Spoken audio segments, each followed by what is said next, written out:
Kapag ganitong summer na sa Japan, asahan nyo talaga na marami kayong makikitang fireworks. Kaso itong camera ko guys, parang hindi na kinakaya.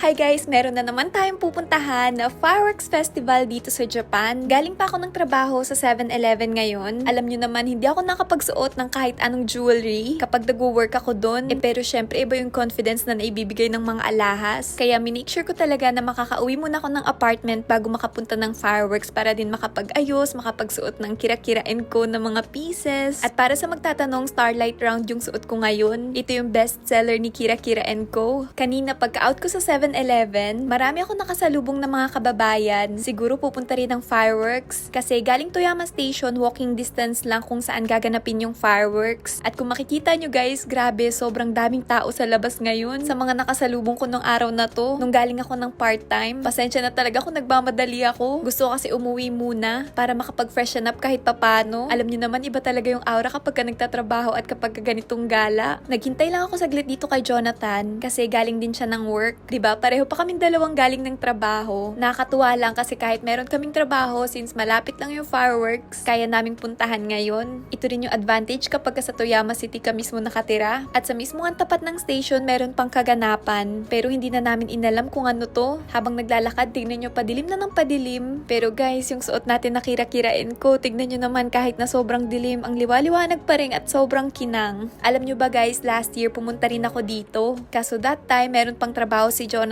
nung oras na mismong magsisimula yung fireworks. Pero this year nga na-move na yung schedule niya. Kaya meron na akong kasama manonood ngayon. Kaso kakahintay ko sa kanya, tignan nyo, dito na namin sa kalsada nakita yung unang pagsabog. Galing nga dito, grabe, sobrang daming tao na namin nakikita. Galing din dito sa pwesto na to, marami nang nanonood. Pero syempre, pumunta talaga kami sa may malapit, dun sa may baba talaga ng ilog. Yes guys, kung yung last na fireworks display na nakita nyo, na pinost ko, nasa mismong dagat yun at this time naman nasa river. At tignan nyo naman yung mga tao guys, grabe, sobrang dami. Usually na mga fireworks festival dito sa Japan, same dates lang din ginaganap taon-taon. Pare-parehong lokasyon, pare-parehong petsa. Kaya kapag matagal ka nang nakatira kung nasan ka, makakabisado mo na at alam mo na kung ano yung fireworks festival na parating, makapag-ready ka na talaga at makakapag-day off. Kasi syempre, di ba minsan lang to isa isang taon. Sayang naman kung hindi natin matutunghayan. Kaso itong camera ko guys, tignan nyo, parang mata ko. Hindi na 2020 yung vision. Sa sobrang lapit ata namin nagbe-blurred. O ayan, nasagot na yung mga tanong nyo kung blurred ba talaga sa Japan.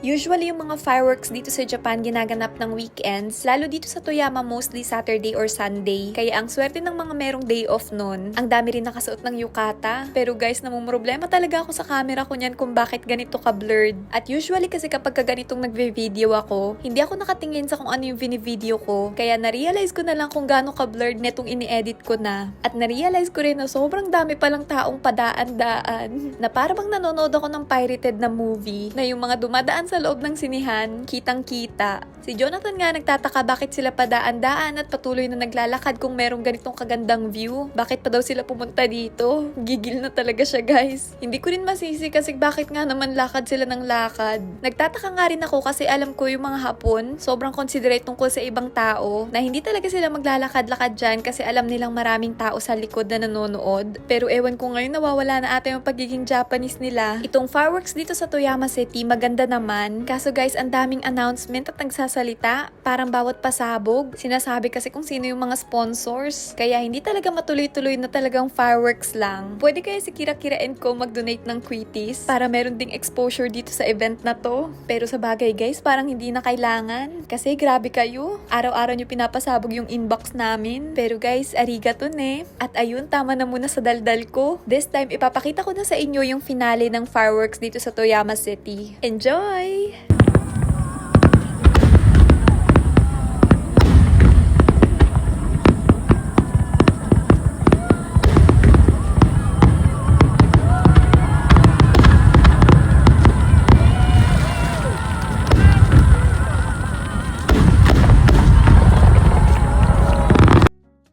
Sobrang ganda ng fireworks, no? At ganun din yung mga pangarap natin. Sobrang ganda na magkaroon nun. Araw-araw ka magkakaroon ng dahilan para lumaban at magsumikap. At katulad ng fireworks, balang araw magkakaroon din ng ingay at kulay. Thank you so much for watching!